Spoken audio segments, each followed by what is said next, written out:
Black Road Auto Mall presents the 23 Sports Ticket.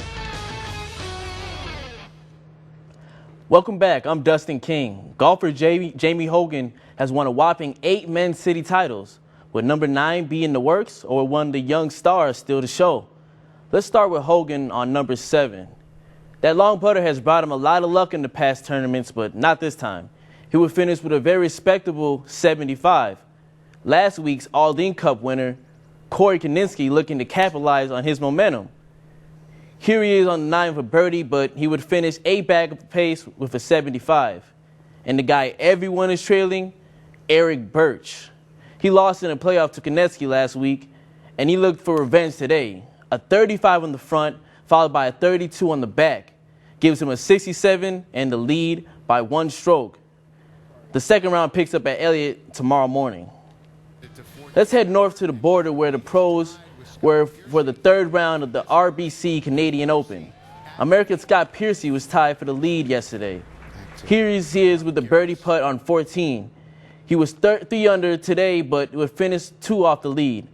American Robert Garricus from Nampa, Indiana, will overtake Piercy. He birdies 4 holes and eagles 1 to finish at 16 under par. You can catch the final round starting at 2 tomorrow right here on Channel 23. With the wind blowing out of Wrigley yesterday, the Cardinals launched 5 home runs in a route to a 9-6 win. And the Cubs have lost 5 straight to the Cardinals, looking to change that in the first. Alfonso Soriano blasted triple to left field, which brings in Sterling Castro and David DeJesus, 2-1 Chicago. Moving to the 6th, bases loaded, Daniel Descalso nearly gets himself a grand slam off Jeff Samardzija, but gets a sac fly instead, tying the game up at 2. Now, heading to the bottom of the 7th, Reed Johnson puts the Cubs back out in front with an RBI bunt off Brian Fuentes, scoring in Tony Campa. Cubs go on to win 3-2. Back here in the state line basketball, pro Kyle Weaver was in the midst of a weekend bash for his hometown of Beloit. The former member of the Charlotte Bobcats and the Oklahoma City Thunder had his first annual Weaver weekend. Last night there was a comedy show and a concert followed by a block party today. Tonight Weaver will host a celebrity basketball game at Beloit Memorial High School, which features 2012 NBA Slam Dunk champion Jeremy Evans. Weaver says this weekend is all about giving back to the place he calls home. It's something that I always wanted to do. I love my city. I love coming home and doing things for my city. So this is just the beginning of hopefully something that'll last for a long time. And hopefully we can get some good highlights from the celebrity game. We will have those tonight at 10. Training camp has started back up for the 2012 NFL season, and a team with the best record in 2011 hopes that this season they will end with the best league record at the end. Quarterback Aaron Rodgers was getting back in the field of things, completing perfectly thrown passes to Randall Cobb and Greg Jennings. An important part of training camp is getting in shape. Tight end DJ Williams took an interesting approach to staying in shape in the offseason. Yeah, I was wrestling cows back in Arkansas in the offseason. It works out real good, especially if you get them with the baby calf. They're really aggressive, and that really helped. It started off as cow tipping, but once they start charging, you have to go to defense mode. Still to come on Channel 23 News. At 6, Dan will have one last look at our forecast. Blue Black Road Auto Mall presents the 23 Sports Ticket. Welcome back. I'm Dustin King. There was wide speculation that unhappy Red Sox third baseman Kevin Youkilis might end up with the White Sox. Today, he officially traded Sox. Chicago acquired a veteran third baseman from the Red Sox for utility player Brent Lillibridge and pitcher Zach Stewart, who was just sent to the minors on Tuesday. The AL Central leading White Sox, who also received cash in the deal, have been looking for a third baseman with Brent Morel plagued with back problems. The Sox entered this weekend with the worst on-base percentage in the majors, and they're hoping Youkilis will be able to change that. Sox certainly had that problem today against the Brewers. Mitch Alfaire's K on Alejandro de Aza gave up just 5 hits in 7+. The good thing was Jose Quinta was just as good. Gets a strikeout to end the inning. He went 8 and gave up nothing. We go to extra innings for the second time in 3 games. In the 10th, Eduardo Escobar coming through with the game-winning single off Manny Parra. scores the Aza, and the Sox go on to win 1-0.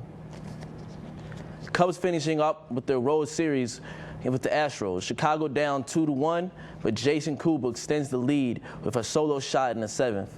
Meanwhile, the Astros starting pitcher was just being Miley. Wade Miley retired 20 of his first 21 batters he faced and worked out the jam in the 8th. He gets David DeJesus to get the comeback hitter to get out the inning and leave tying runs on base. The Astros go on to win 5-1.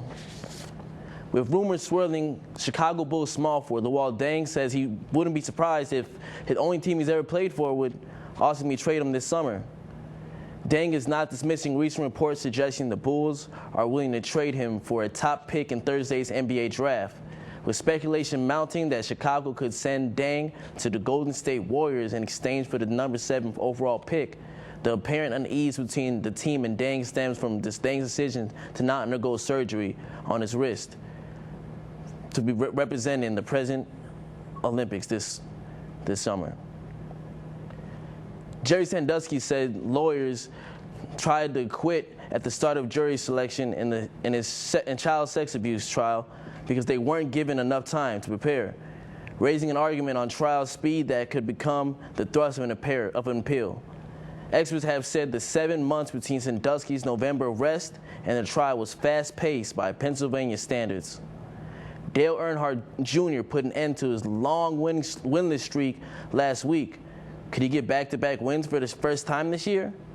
At lap 25, Clint Boyer takes the lead, passing Jeff Gordon. He would stay in front for the majority of the race. A caution with 4 laps remaining set up to a final restart and overtime finish, where Boyer earned his first road victory of the season.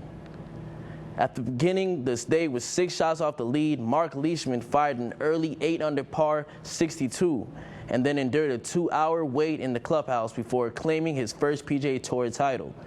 Charlie Huffman blew a 2-stroke lead with a double bogey finish.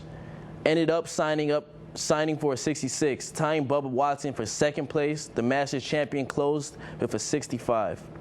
Alessandro Di Monte scored a decisive penalty kick today to send Italy through the European Championship semifinals with a 4-2 win in the shootout following a 0-0 tie with England.